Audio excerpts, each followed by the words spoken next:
Welcome to the vision gate. Myself Rahul Jha. और हम लोग बात कर रहे थे फर्स्ट लॉ ऑफ थर्मोडायनामिक्स के। तो हमने देखा था पिछले लेक्चर तक फर्स्ट लॉ ऑफ थर्मोडायनामिक्स का डिफिनीशन देखा था हमने। और तो फर्स्ट लॉ ऑफ थर्मोडायनामिक्स क्या कहता है और किस पे बेस्ड है? It is based on law of conservation of energy. ठीक है, law of conservation of energy पे बेस्ड है। Heat and work both are two different form of same intensity call energy which is conserved. ठीक है, तो first law of thermodynamics का statement हमने देख लिया था। अभी हम लोग एक क्लोज सिस्टम के लिए डिराइव करेंगे फर्स्ट लॉ ऑफ थर्मोडायनामिक्स, और एक डेरिवेशन से बहुत आगे हम लोग जानेंगे एनर्जी किसे कहते हैं, और ये पाथ पे डिपेंडेंट है या फिर पाथ से इंडिपेंडेंट है या फिर एंड पॉइंट पे डिपेंडेंट है, पॉइंट फंक्शन है या फिर पाथ फंक्शन है, वो हम लोग देखेंगे हीट। तो अभी for a close system note down करना है। For a close system, for a closed system, for a closed system undergoing cycle, undergoing cycle, net heat transfer equal to net work done। ठीक है, तो ये statement क्या है? First law of thermodynamics for a close system undergoing a cycle. First law of thermodynamics for a close system undergoing a cycle. ये statement क्या कहता है? For a close system undergoing cycle, net heat transfer equals to net work transfer. मतलब जितना हमने heat दिया वो सारा का सारा हीट वर्क ट्रांसफर में कन्वर्ट हो गया। ठीक है, तो हम ये समझ रहे हैं। तो इसका हमने डेरिवेशन करके समझना है। फर्स्ट लॉ ऑफ थर्मोडायनामिक्स क्या कहता है? Del Q summation of Q, जितना हमने हीट दिया, summation of Q should be always equal to summation of W. ठीक है,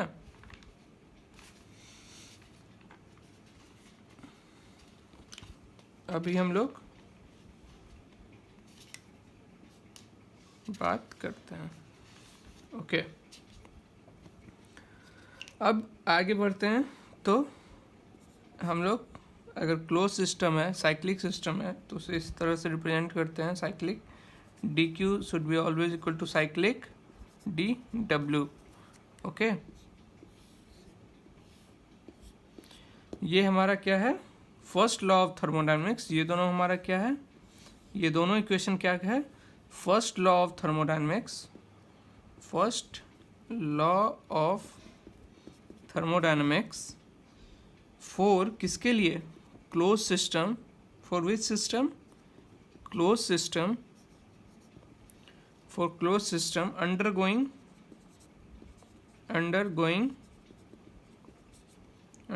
अ साइकिल। ओके, अभी हम लोग बात करेंगे ये अगर क्या ये हीट जो है सो एक प्रोसेस पे डिपेंडेंट करता है या फिर पाथ पे डिपेंडेंट करता है, पाथ फंक्शन है या फिर प्रोसेस फंक्शन है। ओके,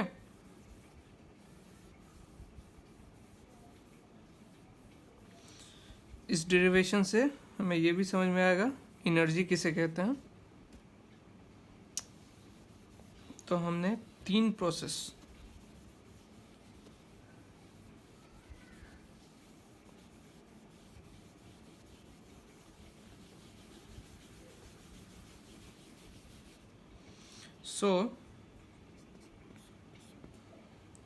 अभी हम लोग बात कर रहे हैं, किसकी बात कर रहे हैं? हीट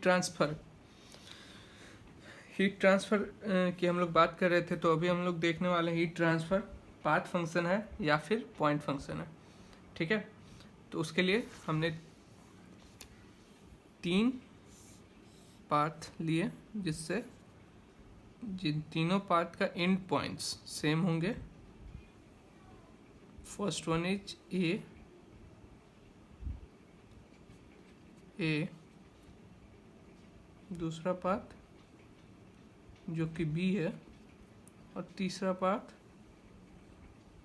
जो कि सी है. ठीक है, सारे का एंड पॉइंट्स सेम है.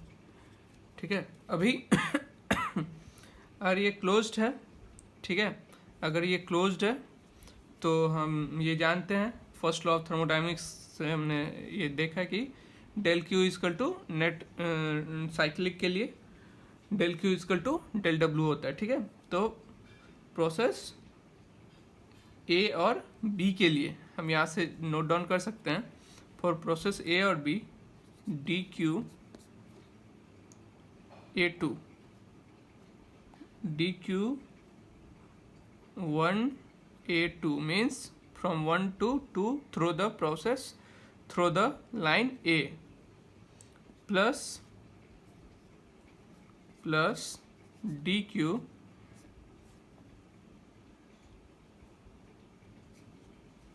2 B1 should be equal to dw should be equal to dw1 A2 plus dw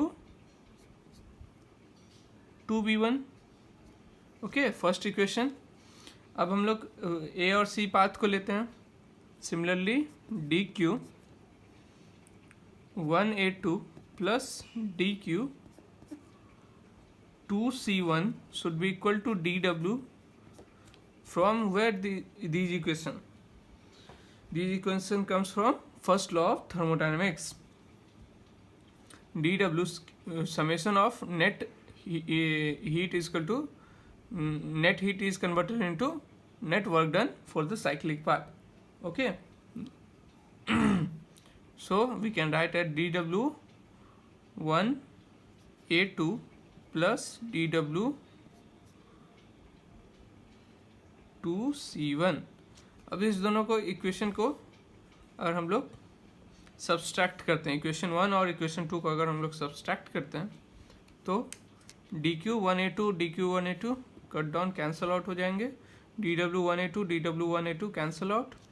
so remaining क्या बच रहा है हमारा, dq 2b1 minus dq 2c1 should be equal to dw 2. ये अभी जो हम लोग डेरिवेशन कर रहे हैं वो डेरिवेशन से काफ़ी कुछ निकल के आएगा. So be attentive and be careful. 2b1 minus 2b1 minus dw 2c1. Okay, ये इसे हम लोग इक्वेशन ए कह सकते हैं. This one is equation A. ये कहाँ से ऑब्टेन्ड हुआ, हमें दोनों इक्वेशन को सब्सट्रैक्ट करने पे. ठीक है, अब क्योंकि वर्क डन हम जानते हैं कि एक we know that work is a path function. Work हमारा क्या होता है, पाथ फंक्शन है. तो प्रोसेस बी जो पाथ है और सी जो पाथ है, इसके लिए ये दो अलग अलग पाथ है. अगर अलग अलग पाथ है तो एरिया अंडर द कर्व अलग अलग होगा, एरिया अंडर द कर्व अलग अलग होगा. इसका मतलब वर्क डन अलग अलग होगा. तो ये जो हमारा राइट हैंड साइड है वो कभी भी इक्वल टू 0 नहीं होगा, क्योंकि एक का वर्क डन कुछ और है, दूसरे का वर्क डन कुछ अलग है. ठीक है, तो ये जो हमारा राइट हैंड पाथ है वो कभी भी इक्वल टू 0 नहीं होगा. ठीक है, means dw 2b1 will never be equal to dw 2c1. Okay, तो इसलिए ये टर्म 0 नहीं होगा. तो यहाँ से हम इस इक्वेशन को ऐसे लिख सकते हैं, dq अदर फॉर्म में dq 2b1 minus dq 2c1 is not equal to 0. Means means इसके क्या है D Q two B one is not equal to D Q two C one. Means heat जो भी ट्रांसफर हुआ B path में वो equal नहीं है हीट ट्रांसफर सी पाथ के। मीन्स ये पाथ डिपेंडेंट है। पॉइंट एंड पॉइंट दोनों भी पाथ का बी और सी दोनों भी पाथ का एंड पॉइंट सेम है, फिर भी हीट ट्रांसफर सेम नहीं है। इसका मतलब क्या हुआ, वो पाथ पे फॉलो कर रहा है। मतलब किस पाथ से हम हीट को ट्रांसफ़र कर रहा है उस पाथ पे डिपेंड करेगा कितना हमारा हीट ट्रांसफ़र होगा। ओके, तो यहाँ पे नोट डाउन करके एक लाइन लिखेंगे, नोट करके एक पॉइंट लिखेंगे। Though the and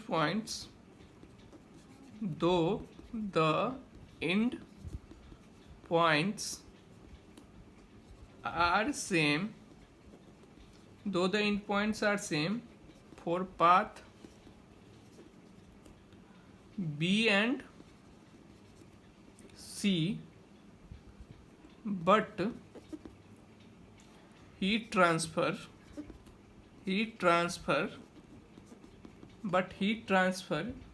is not same। ये हमने अभी डिराइव करके देखा, हीट ट्रांसफर दोनों भी पाथ का अलग अलग है। ठीक है, it means heat transfer is a path function. तो यहां से हमें क्या समझ में आया, हीट ट्रांसफर क्या होता है, पाथ फंक्शन होता है। It means heat transfer is a path function. यहां तक किसी को कोई प्रॉब्लम नहीं होना चाहिए। ठीक है, अब इसी डेरिवेशन से हम एक रिजल्ट और ऑब्टेन कर सकते हैं। ये जो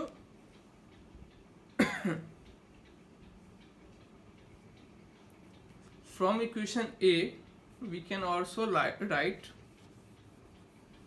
from equation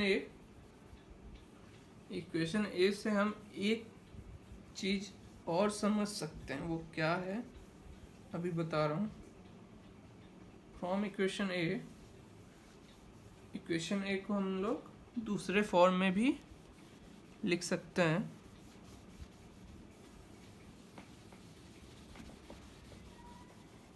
we can also write equation A in the some other form.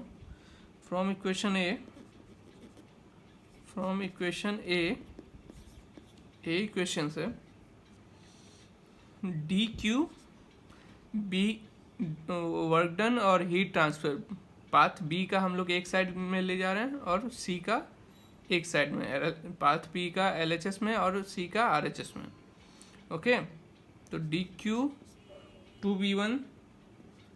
B one minus D W two B one should be equal to, यहाँ से क्या आ जाएगा, D Q two C one minus D W two C one. Okay, so dq minus dw 2b1 should be equal to dq minus dw 2c1। अच्छा, अब ये जो हमारा इक्वेशन ऑब्टेन्ड हुआ है, दिस इक्वेशन, इस इक्वेशन से हम क्या समझ में आ रहा है, ये जो क्वांटिटी है एक dq माइनस dw, ये जो क्वांटिटी हमें ऑब्टेन्ड हुआ इस इक्वेशन से D Q minus D W, वो दोनों ही पाथ बी और पाथ सी के लिए सेम है। ठीक है, so it does not depend on the path. ये हमें यहाँ से समझ में आ रहा है, दोनों पाथ के लिए सेम है, तो मतलब इसका मतलब क्या हुआ, वो पाथ पे डिपेंडेंट नहीं है। It does not depend on the path followed by the system. ठीक है, it only depend on the end points. और यहाँ से ये भी समझ में आ रहा है कि ये सिर्फ एंड पॉइंट पे डिपेंड कर रहा है, और अगर ये एंड पॉइंट पे डिपेंड, अगर कोई भी एंड पॉइंट पे कुछ भी डिपेंड कर रहा है तो वो एक प्रॉपर्टी होता है। सो ये एक प्रॉपर्टी जरूर होगा। So it is must be a property and this property is known as energy of the system. So इसी प्रॉपर्टी को हम लोग एनर्जी ऑफ द सिस्टम कहते हैं। D Q minus D W को हम लोग क्या कहते हैं, एनर्जी ऑफ द सिस्टम। ठीक है, एनर्जी ऑफ द सिस्टम हमें समझ में आ गया कहाँ से डिराइव होकर कैसे energy of the system obtained होता है। सो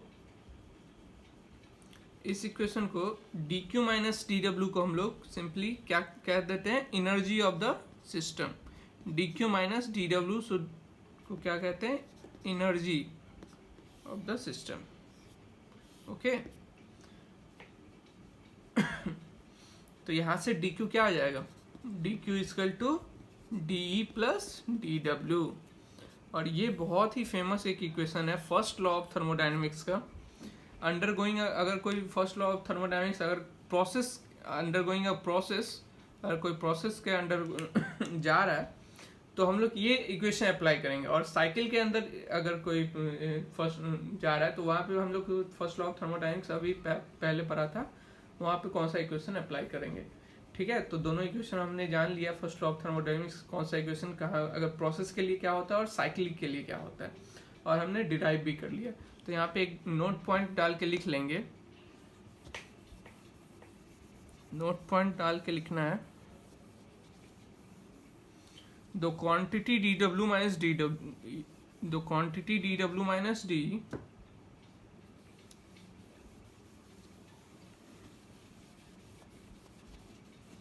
the quantity dw minus d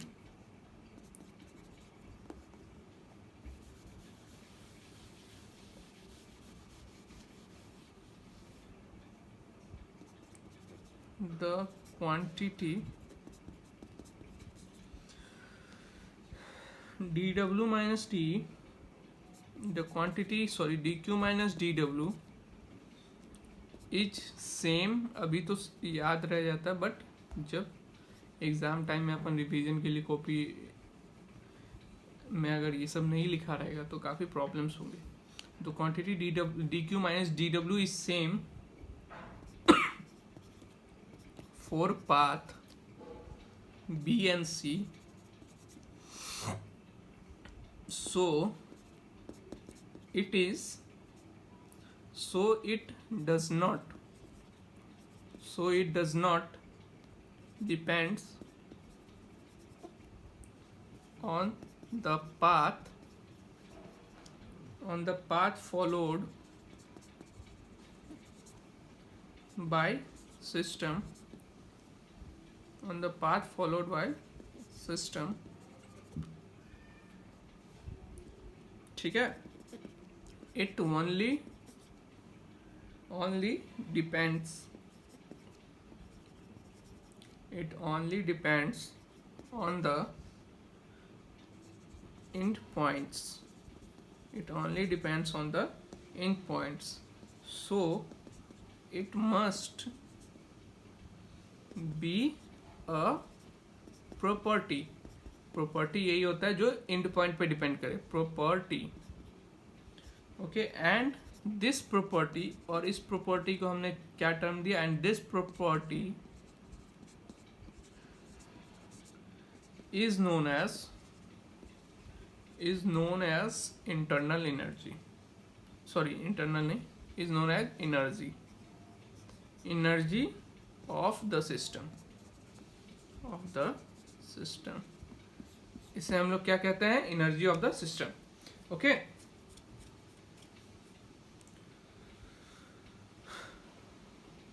अब एनर्जी क्या होता है, कितने टाइप्स के होते हैं, उसके बारे में थोड़ा सा जान लेते हैं। एनर्जी हम लोग दो टाइप्स के होते हैं मेनली, एक जो स्टोर्ड फॉर्म ऑफ एनर्जी होता है, एक जो ट्रांजिएंट फॉर्म ऑफ एनर्जी होता है। तो अभी हमने देखा था ट्रांजिएंट फॉर्म ऑफ एनर्जी क्या होता है, हीट एंड वर्क होते हैं। स्टोर्ड फॉर्म ऑफ एनर्जी क्या होता है, दो टाइप का वो भी होता है, macroscopic and microscopic. Macroscopic energy क्या होता है, दो टाइप का वो भी होता है, kinetic energy and potential energy of the system. And microscopic क्या होता है, इंटरनल एनर्जी को हम लोग माइक्रो, जो एनर्जी मॉलिक्यूल से एसोसिएटेड हो उसे माइक्रोस्कोपिक कहते हैं। ठीक है, तो एनर्जी के बारे में थोड़ा सा जान लेते हैं, क्योंकि कई बार ऑब्जेक्टिव टाइप क्वेश्चन में आ जाते हैं।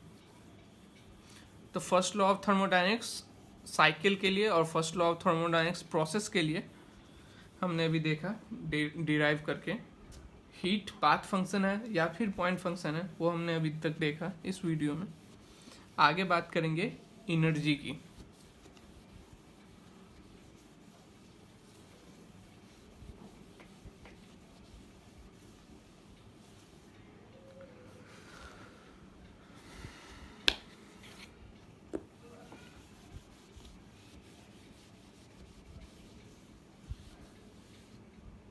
आगे बात करेंगे एनर्जी की, ठीक है। एनर्जी बेसिकली दो पार्ट में एनर्जी को हम लोग डिवाइड करते हैं, ठीक है। First one is stored form of energy and the second one is transient form of energy. First one is stored form of energy, stored form of energy, and the second one is transient form of energy,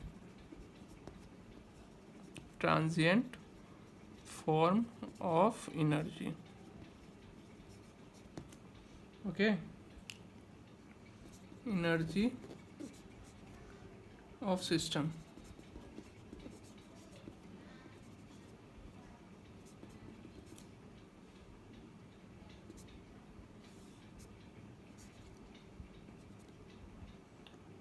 ठीक है। अब transient form of energy हमने पढ़ा, क्या क्या होता है, दो टाइप्स के होते हैं, वर्क और हीट, ओके। और स्टोर्ड फॉर्म ऑफ एनर्जी दो टाइप्स के होते हैं, मैक्रोस्कोपिक और माइक्रोस्कोपिक। माइक्रोस्कोपिक किसे कहते हैं, जो एनर्जी मॉलिक्यूल से रिलेटेड हो, इंटरनल मॉलिक्यूल से रिलेटेड हो। तो स्टोर फॉर्म ऑफ एनर्जी फिर आगे कितने फॉर्म्स में हो गए, माइक्रोस्कोपिक एंड माइक्रोस्कोपिक, मैक्रोस्कोपिक और माइक्रोस्कोपिक, माइक्रोस्कोपिक, ठीक है। अब मैक्रोस्कोपिक दो टाइप्स के होते हैं, काइनेटिक एनर्जी ऑफ सिस्टम, और ये क्या होता है, पोटेंशियल एनर्जी ऑफ सिस्टम, ठीक है। तो एनर्जी क्या हो गया, और ये माइक्रोस्कोपिक, सॉरी ये क्या है, माइक्रोस्कोपिक, ओके। ये माइक्रोस्कोपिक, ये क्या होता है, internal energy, internal energy, okay. तो स्टोर्ड फॉर्म ऑफ एनर्जी क्या हो गया, E equal to the kinetic energy plus potential energy plus internal energy. E क्या हो गया, kinetic energy plus potential energy plus internal energy U, ठीक है। अब हमें एनर्जी का इक्वेशन किस किस फॉर्म से ऐड हो गए बनाए, वो हमें समझ में आ गया, kinetic energy plus potential energy plus internal energy. अब सॉल्व करने टाइम में काइनेटिक एनर्जी और हम लोग, क्योंकि इक्वेशन काफ़ी लंबी हो जाता है, तो काइनेटिक एनर्जी और पोटेंशियल एनर्जी को हम लोग नेग्लेक्ट कर देते हैं, ठीक है। सिर्फ इंटरनल एनर्जी की बात करते हैं, ठीक है, इसे नेग्लेक्ट कर देते हैं, सिर्फ इंटरनल एनर्जी की बात करते हैं। अब next topic is, next term is enthalpy. Enthalpy किसे कहते हैं, ठीक है। Next term is enthalpy.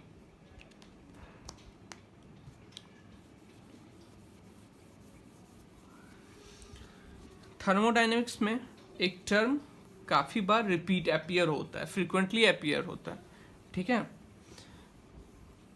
So for our convenience इस टर्म को हम लोग एक नाम दे दिए, क्या नाम दिए, इंथैल्पी का नाम दिए, और वो टर्म क्या है, U प्लस PV, ठीक है।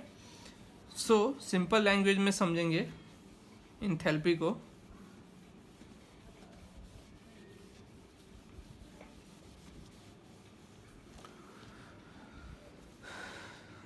इंथैल्पी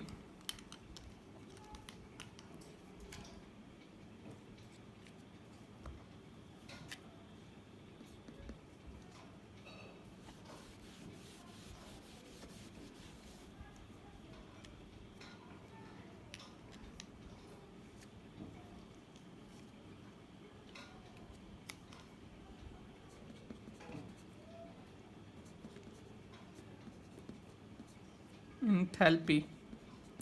इंथैल्पी के बाद हम लोग कर ले तो डिफिनीशन पहले हम लोग नोट करेंगे। इन thermodynamics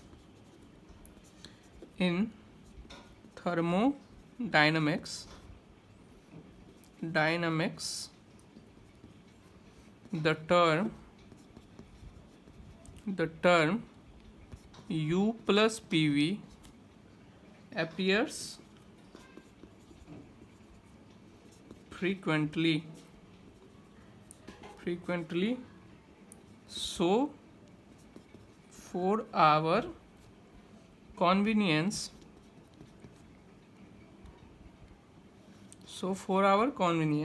this term is taken as enthalpy। अभी जो मैंने आप लोगों को समझाया, इस टर्म को हम लोग क्या कहते हैं? एंथैल्पी कहते हैं। ठीक है, U प्लस पी वी। ठीक है, capital H equal to capital U plus capital P capital V। ठीक है, इसे क्या कहते हैं? Enthalpy.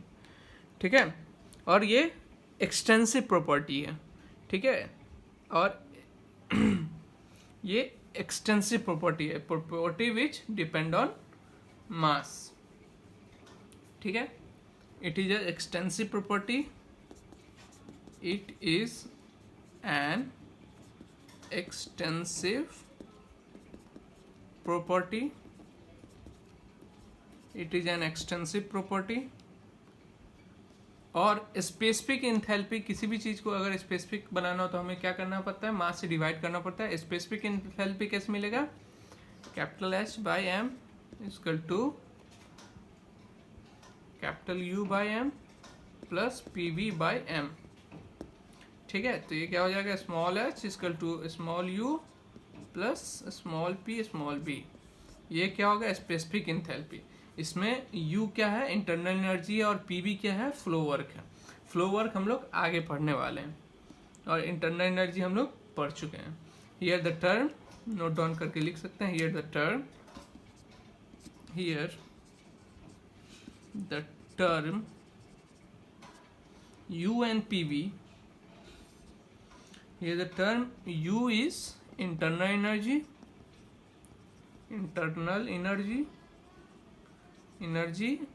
and PV is flow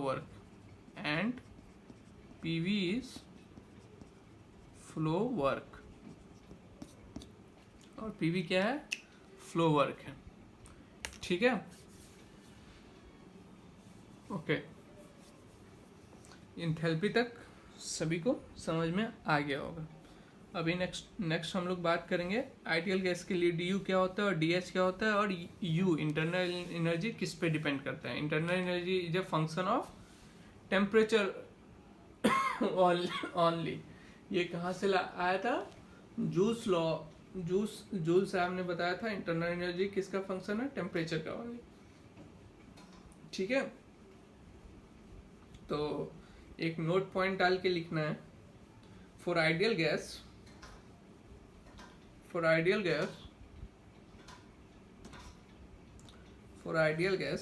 DU equal to, लिख रहा हूं,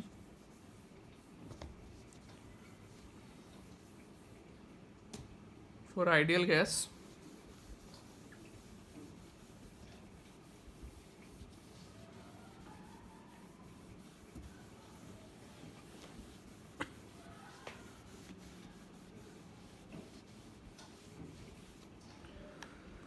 बॉक्स बना के नोट पॉइंट दे के लिखना है।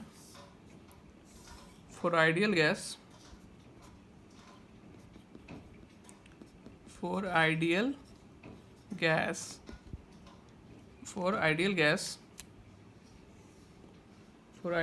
DU इक्वल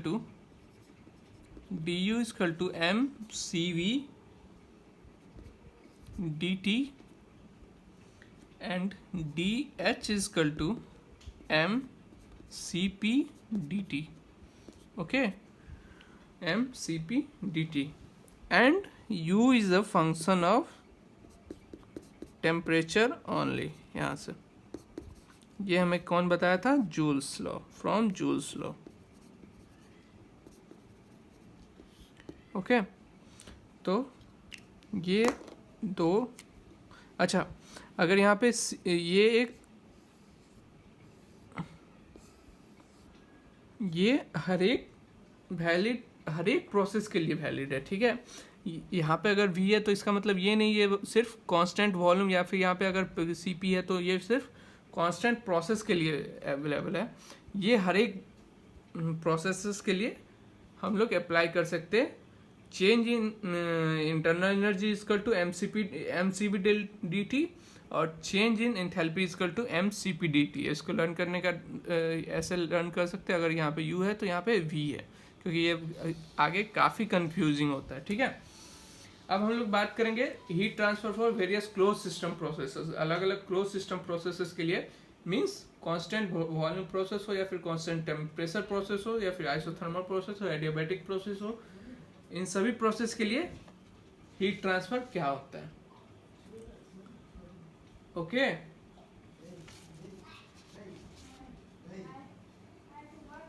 चलिए अभी हम बात करेंगे अलग अलग प्रोसेसेस के लिए हीट ट्रांसफर कैसे हम लोग फाइंड करते हैं, ठीक है।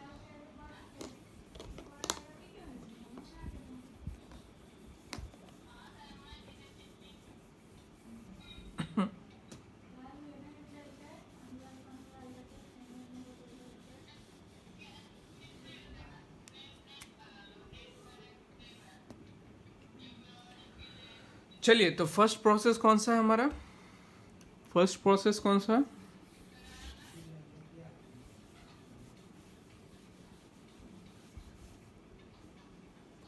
First one is constant volume process. First one is constant volume process, ठीक है। तो अभी हमने पढ़ा था फर्स्ट लॉ ऑफ थर्मोडायनेमिक्स से अगर प्रोसेस होता है तो उसके लिए कौन सा इक्वेशन होता है, D Q is equal to D U plus D W, D Q is equal to D U plus D W, ठीक है। और कांस्टेंट अगर वॉल्यूम है तो डी डब्ल्यू क्या हो जाएगा, जीरो हो जाएगा, ठीक है।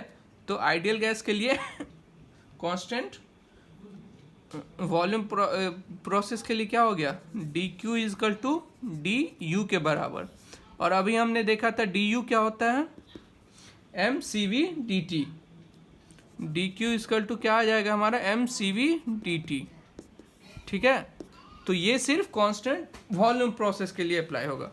यहाँ पे ये सिर्फ constant D Q is equal to M C V D T सिर्फ कांस्टेंट वॉल्यूम प्रोसेस के लिए, क्योंकि हमने कांस्टेंट वॉल्यूम प्रोसेस के लिए डिराइव किया है। तो ये D Q is equal to M C V D T constant volume process, constant volume process के लिए ये यूज होगा। सेकेंड वन इज कांस्टेंट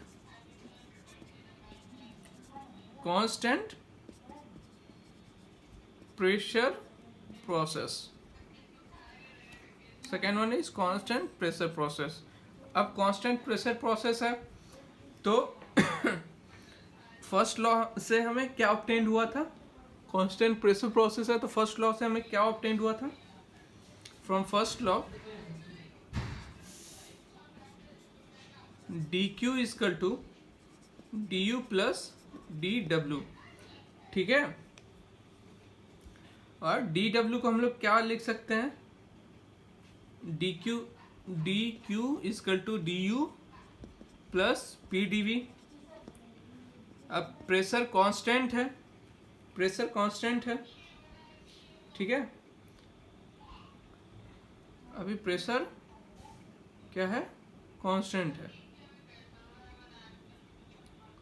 तो डी क्यू क्या आ गया, D into U plus P V, D Q is equal to U plus P V. और U plus P V हम लोग क्या देखा था, एच इंथैल्पी, तो डी क्यू क्या आ गया यहाँ से, equal to D H, D Q is equal to D H. और for ideal gas change in enthalpy equal to M C P delta T, means D Q is equal to M C P delta T.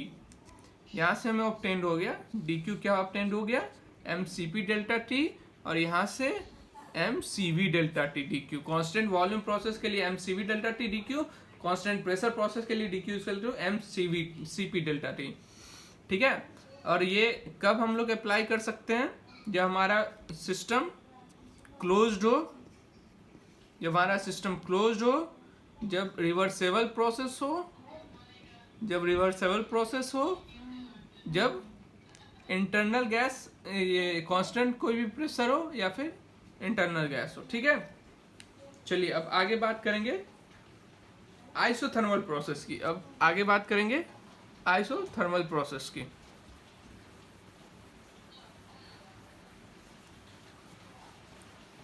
आगे बात करेंगे हम लोग isothermal process की।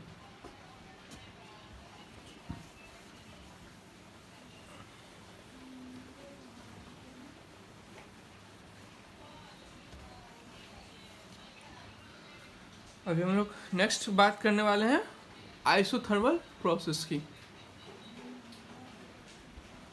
Third one is isothermal process.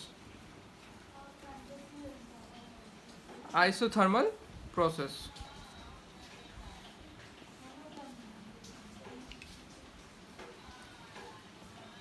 अब first law से हमने क्या देखा था, फ्रॉम फर्स्ट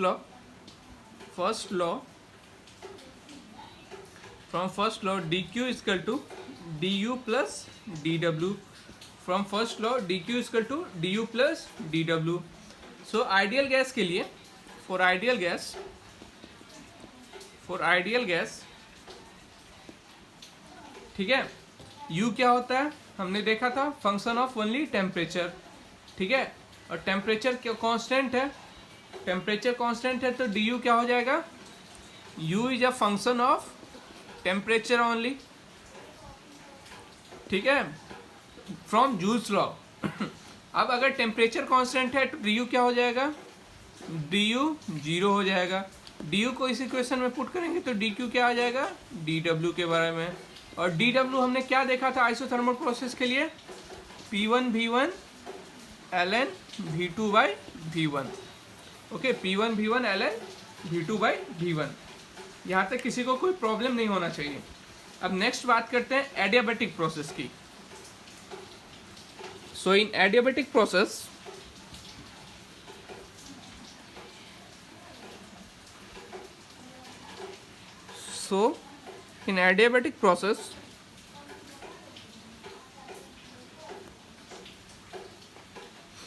यहाँ पे भी काफ़ी बारिश हो रही है, कोई बात नहीं, हम लोग अभी हीट ट्रांसफ़र को कंप्लीट करके इस लेक्चर को कंप्लीट करेंगे, इस वीडियो को कंप्लीट करेंगे और ये जल्दी हो जाएगा। और हम लोग अभी बात करेंगे fourth one is adiabatic process. Adiabatic process, fourth one is adiabatic process. अब एडियाबेटिक प्रोसेस में सभी को मालूम है हीट ट्रांसफर होता नहीं है। अगर हीट ट्रांसफर नहीं होगा तो D Q equal to zero, simple. D Q क्या आ जाएगा, जीरो। एडियाबेटिक प्रोसेस में डी क्यू क्या हो जाएगा, जीरो। ठीक है, अगर डी क्यू जीरो है तो अच्छा, एडियाबेटिक प्रोसेस में एक बहुत बड़ा कंफ्यूजन होगा, डी क्यू अगर जीरो है तो टेम्परेचर चेंज होगा या नहीं होगा। तो भैया डी क्यू जीरो है, वर्क डन जीरो नहीं है। अगर वर्क डन हो रहा है तो इंटरनल एनर्जी उसमें आएगा, और इंटरनल एनर्जी आएगा तो टेम्परेचर चेंज होगा। आइसोथर्मल थोड़ी ना है जो टेम्परेचर चेंज नहीं होगा, ये एडियाबेटिक प्रोसेस है, इसमें हीट फ्लो नहीं हो पाता, इसलिए डी क्यू जीरो है। ठीक है, यहाँ तक सभी को समझ में आ गया होगा।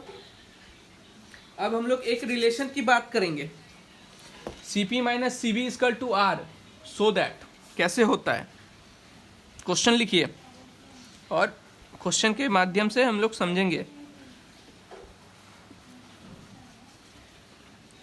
How so that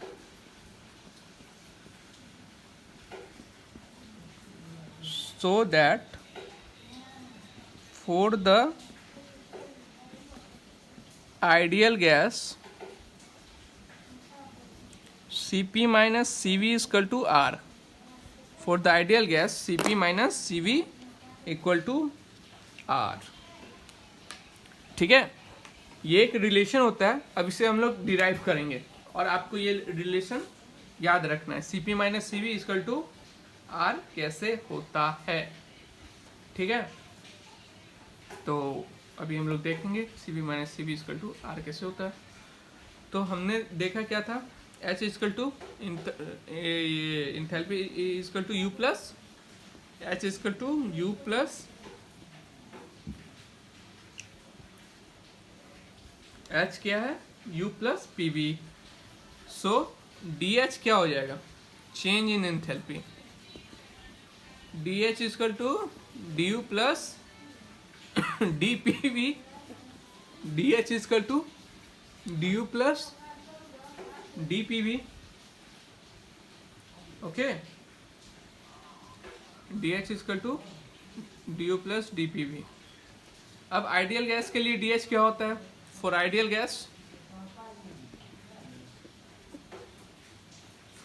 gas DH क्या होता है, MCP DT. DU क्या होता है, MCV DT. और PV इक्वल टू क्या लिख सकते हैं, D इंटू MRT. ठीक है, यहां तक समझ में आ गया. तो आपको आगे भी अच्छे से समझ में आ गया होगा क्या कैंसल आउट हो रहा है और क्या बच रहा है हमारे पास.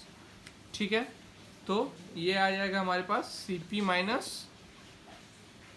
सारा तो कैंसिल हो रहा है ना, Cp minus Cv equal to R. Okay,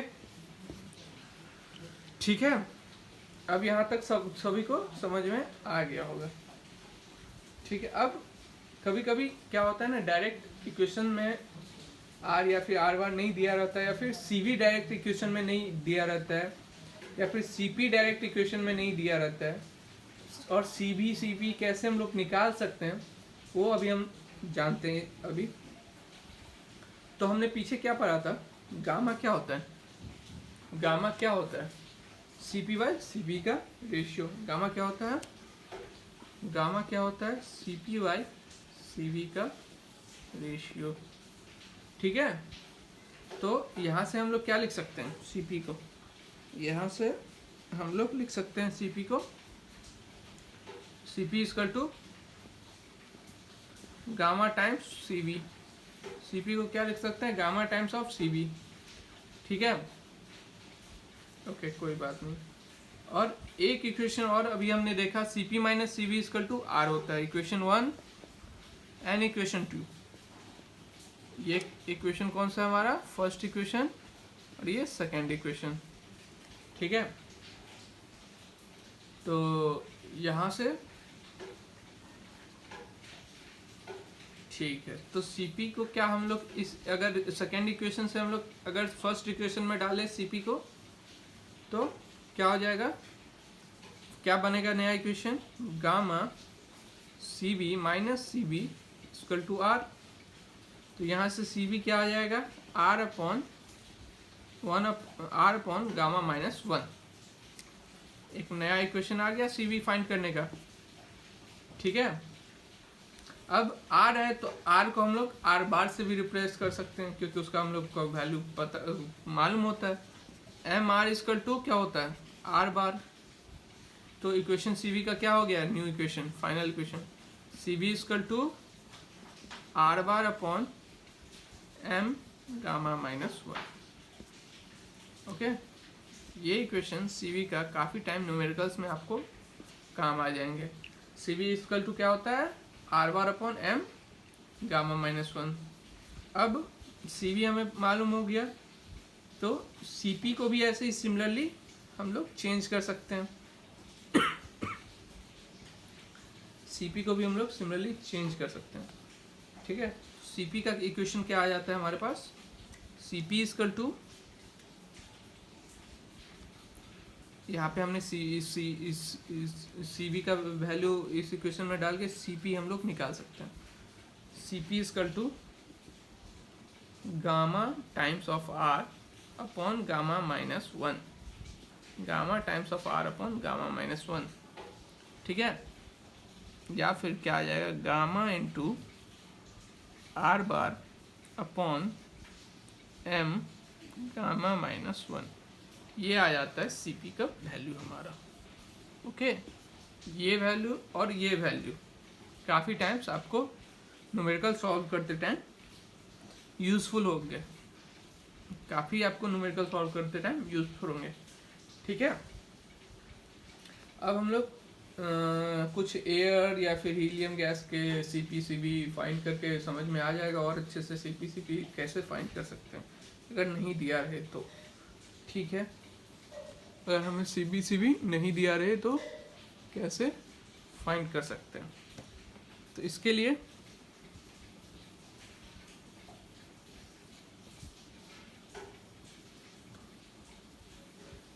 तो इस वीडियो में हमने काफ़ी चीज़ें सीखी। डिफरेंट प्रोसेस के लिए हीट क्या होते हैं, सी पी सी बी में रिलेशन क्या होता है, C P minus C V R होता है, सी पी और सी बी का अलग अलग इक्वेशन अलग अलग कैसे इक्वेशन में हम लोग नोट डाउन कर सकते हैं, ठीक है। और प्रोसेस क्या होता है, हीट वर्क डन पे प्रोसेस पे डिपेंड होता है या फिर नहीं होता है, ठीक है। एंथैल्पी क्या होते हैं, for ideal gas D you क्या होता है, डी एच क्या होता है। तो ये एक काफ़ी यूज़फुल वीडियो आप लोगों के लिए, ठीक है। अब आगे अभी हम थोड़ा सा एक एयर और हीलियम के लिए C P C V find करके आप लोग को दिखा देंगे तो अच्छे से और समझ में आ जाएगा।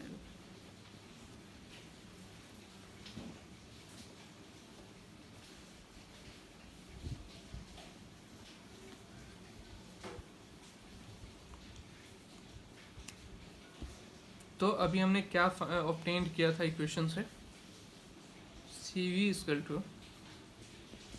Is equal to R bar upon M gamma minus one और C P is equal to gamma R bar upon M gamma minus one. Okay, C P और सी बी से हमें ये ऑब्टेन हो गया था, ठीक है। तो अब सी वी ऑफ अगर एयर की बात करें या फिर हीलियम की बात करें, सी वी ऑफ हीलियम अगर बात करें तो क्या हो जाएगा, आर बार का वैल्यू क्या होता है 8.314 अपॉन मास क्या हो जाएगा हीलियम का 4 मोलिकुलर मास अपॉन गामा क्या हो जाएगा 1.67, ठीक है, -1।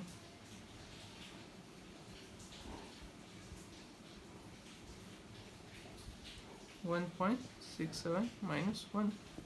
ये हमारा कुछ वैल्यू आ जाएगा, आप लोग जान सकते हैं, ठीक है। तो ऐसे हम लोग फाइंड करेंगे सी पी और सी बी। अब हम लोग अच्छा एक प्रोसेस बच गया था हमारा, पॉलीट्रॉपिक प्रोसेस। सारे प्रोसेस के लिए तो डी क्यू फाइंड कर लिए थे हमने।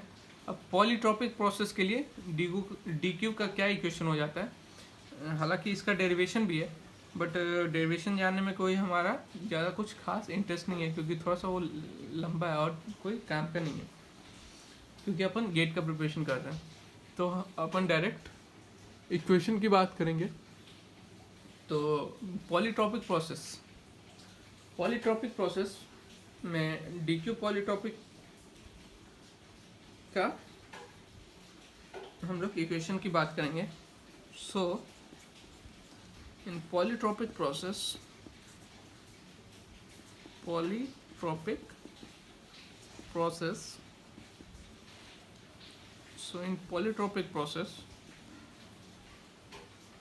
डी क्यू पॉलीट्रॉपिक, अच्छा मैं अभी हिंट दे दूंगा कैसे इसको डिराइव करना है, आप लोग डिराइव खुद करके देखिएगा। अगर कोई प्रॉब्लम है तो हमें कमेंट सेक्शन में डाल सकते हैं। तो मैं और अच्छे से हिंट दे दूंगा। Gamma minus N upon gamma minus one into D W polytropic. ठीक है, अब डी डब्ल्यू पॉलीट्रॉपिक हमने बताया था, आप लोगों को याद होना चाहिए। डी डब्ल्यू पॉलीट्रॉपिक क्या होता है? P1 B1 minus P2 B2 upon n minus one. ठीक है, इसको डिराइव कैसे करना है? डी क्यू पॉलीट्रॉपिक क्या होता है? हमने फर्स्ट लॉ से क्या जाना? D Q equal to D U plus D W. ठीक है, बस डी यू को क्या लिखना है? M C we T2 minus T1, और डी डब्ल्यू को पॉलीट्रॉपिक के प्रोसेस के लिए P1 B1 minus P2 B2 upon n minus one डालना है। ठीक है, बस इसको कुछ फेर बदल करके ये आ जाएगा इजली। अभी अच्छा ठीक है, और दो नोट पॉइंट डाल के और लिखना है। अच्छा एक बात बताओ, आइसोथर्मल प्रोसेस में स्पेसिफिक हीट क्या होगा? स्पेसिफिक हीट क्या होगा आइसोथर्मल प्रोसेस में? स्पेसिफिक हीट हम लोग जाने थे, आइसोथर्मल प्रोसेस है, टेम्परेचर कांस्टेंट है, और कितना भी हीट दे तो हम लोग वो टेम्परेचर बढ़ नहीं रहा है, आइसोथर्मल ही है। तो स्पेसिफिक हीट क्या हो जाएगा? इन्फिनिटी हो जाएगा। और स्पेसिफिक हीट एडियाबैटिक प्रोसेस के लिए क्या हो जाएगा? जीरो हो जाएगा। जीरो होता है मतलब हो क्या जाएगा? होता है। ठीक है, इस दो टर्म्स को भी ध्यान रखना है। Specific heat in isothermal process is infinity and specific heat in adiabatic process is zero. ठीक है,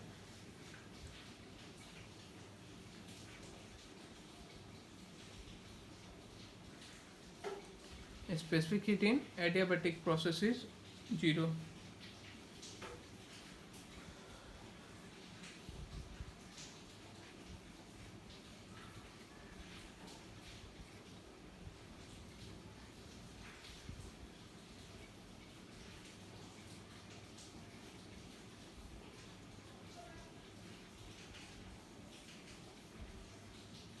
ठीक है, स्पेसिफिक हीट की हम लोग अगर बात करें तो स्पेसिफिक हीट आइसोथर्मल प्रोसेस में क्या हो जाता है? इन्फिनिटी हो जाता है, और स्पेसिफिक हीट एडियाबैटिक प्रोसेस में जीरो हो जाता है। अच्छा एक बहुत ही इंटरेस्टिंग, अच्छा इसको पहले नोट डाउन करते हैं फिर आगे बात करेंगे। पॉलीट्रॉपिक प्रोसेस की अगर हम बात करें तो उसमें स्पेसिफिक हीट बहुत ही इंटरेस्टिंग होता है। ठीक है, हीट ऐड कर रहे हैं फिर भी हमारा वर्क डन निगेटिव आता है। हीट ऐड कर रहे हैं फिर भी हमारा वर्क ट्रांसफर क्या होता है? निगेटिव होता है। नहीं सॉरी, वर्क ट्रांसफर नहीं, हीट ऐड करते हैं फिर भी टेम्परेचर डिक्रीज जो होता है, डिक्रीज होता है। हीट ऐड करने पे भी टेम्परेचर डिक्रीज होता है, क्योंकि specific heat in polytropic process क्या होता है? निगेटिव होता है। वो निगेटिव क्यों होता है वो भी हम लोग एक नोट डाउन करके एक डेरिवेशन भी देख सकते हैं, और नोट डाउन करके पॉइंट भी डालेंगे इसके बारे में। ठीक है, तो अभी पहले तो फर्स्ट पॉइंट नोट डाउन करके लिखना है। फर्स्ट पॉइंट नोट डाउन करके लिखना है,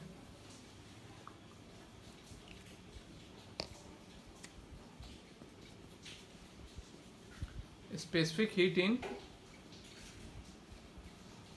isothermal, specific heat in isothermal process is infinity, और specific heat in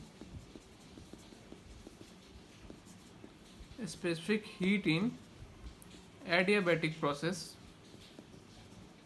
in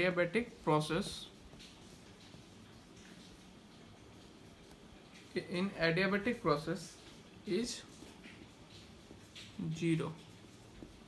specific heat in adiabatic process क्या होगा? जीरो होगा। और ये लगे हाथ ये भी लिख लो, स्पेसिफिक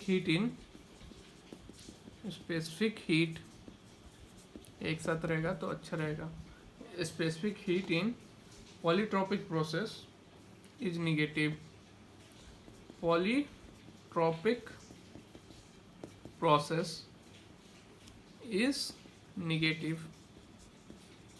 ठीक है, अच्छा, अगर स्पेसिफिक हीट निगेटिव है तो इसका क्या मतलब हुआ? इसका ये मतलब हुआ जो हम लोग हीट तो ऐड कर रहे हैं बट टेम्परेचर बढ़ने के बजाय क्या हो रहा है, घट रहा है, टेम्परेचर इज डिक्रीजिंग। अच्छा, टेम्परेचर डिक्रीज क्यों हो रहा है? इसलिए टेम्परेचर डिक्रीज होता है क्योंकि पॉलीट्रोपिक प्रोसेस में work transfer is more than heat transfer. Work जो ट्रांसफर होता है ना, वो हीट ट्रांसफर से काफ़ी ज़्यादा होता है। And this excess amount of work comes from internal energy. और ये पॉलीट्रोपिक प्रोसेस में इतना ज़्यादा इंटरनल एनर्जी हो जाता है कि उसका वर्क ट्रांसफर काफ़ी ज़्यादा हो जाता है हीट ट्रांसफर से। और हीट ट्रांसफर से जैसे ही वर्क ट्रांसफर ज़्यादा हो गया तो वैसे ही टेम्परेचर कम हो जाएगा अगर हम लोग हीट ऐड करें तो भी। सो इसलिए पॉलीट्रोपिक प्रोसेस का स्पेसिफिक हीट हमेशा निगेटिव होता है।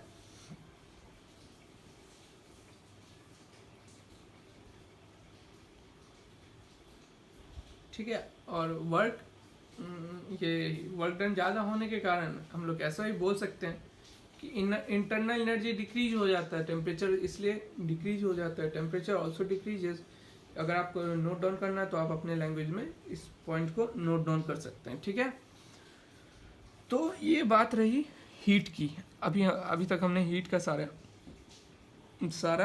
हीट कंप्लीट किया इस वीडियो में।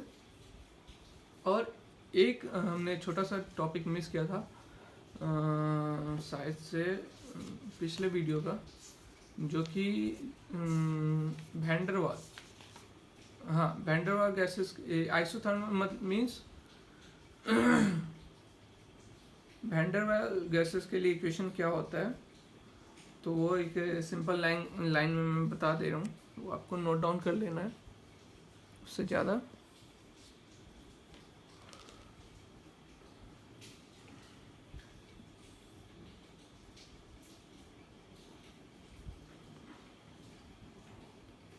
P प्लस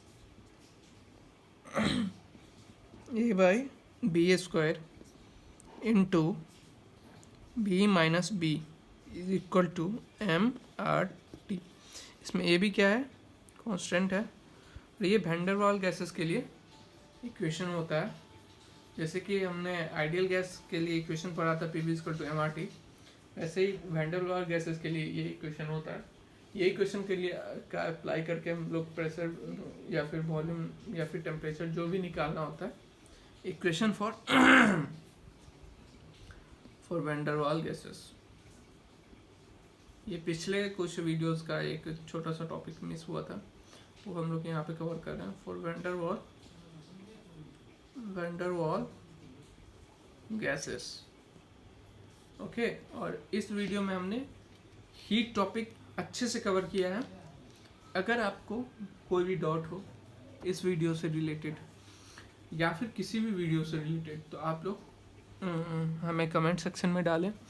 और जैसे कि हमने आज भी न्यूमेरिकल सॉल्व किए हैं और वर्क पे बेस्ड हमने पिछले वीडियोस में न्यूमेरिकल सॉल्व किए हैं, तो वैसे ही आगे भी हम लोग इस टॉपिक्स का भी या फिर जितना भी टॉपिक्स कवर करते जाएंगे उस पर हर एक टॉपिक्स पे न्यूमेरिकल जरूर सॉल्व करना है, क्योंकि न्यूमेरिकल ही स्कोर करवाएगा। और थर्मोडायनेमिक्स में जितना थ्योरेटिकल कंसेप्ट आपका अच्छा रहेगा उतना ज़्यादा आपको मार्क्स न्यूमेरिकल सॉल्व करने में इजी होगा। ठीक है, तो नेक्स्ट टॉपिक की अगर हम लोग बात करें आगे, नेक्स्ट कौन सी टॉपिक आने वाली है, फर्स्ट लॉ ऑफ इस वीडियो में हमने first law of thermodynamics, energy, enthalpy, different processes के बारे में बात किया है। और आगे हम लोग जो पढ़ने वाले हैं वो काफ़ी इंटरेस्टिंग टॉपिक होने वाला है। Special cases of work transfer हम लोग कुछ पढ़ने वाले हैं, जो कब एक्सपेंसन, फ्री एक्सपेंसन वगैरह के बारे में थोड़ा सा पढ़ेंगे। और ओपन सिस्टम के बारे में मेनली हम लोग नेक्स्ट वीडियो में देखने वाले हैं। अभी तक हम लोग ने जितना भी बात किया वो एक क्लोज सिस्टम पे हम लोग हमेशा क्या कंसीडर करके बात कर रहे थे कि हम लोग का सिस्टम कैसा है, क्लोज्ड है। और नेक्स्ट वीडियो में हम लोग देखेंगे कि हमारा सिस्टम अगर ओपन हो तो इन ओपन सिस्टम में मास मीन्स ओपन सिस्टम अगर हमारा सिस्टम होगा तो ओपन सिस्टम में कैसा हम लोग काम करेंगे। ठीक है, तो आगे हम लोग ओपन सिस्टम जानेंगे, तो उसके बाद हमारा ये बेसिक्स ऑफ थर्मोडायनेमिक्स का फर्स्ट जो है वो कवर हो जाएगा। फिर सेकेंड लॉ, फिर एंट्रोपी वगैरह देखेंगे। और जल्दी से थर्मोडायनेमिक्स कंप्लीट करके कुछ और भी देखेंगे, ठीक है। तो इस वीडियो को अगर पसंद आए तो शेयर करें, लाइक करें और चैनल को सब्सक्राइब करें, और कोई डाउट आए तो कमेंट सेक्शन में ज़रूर डालें।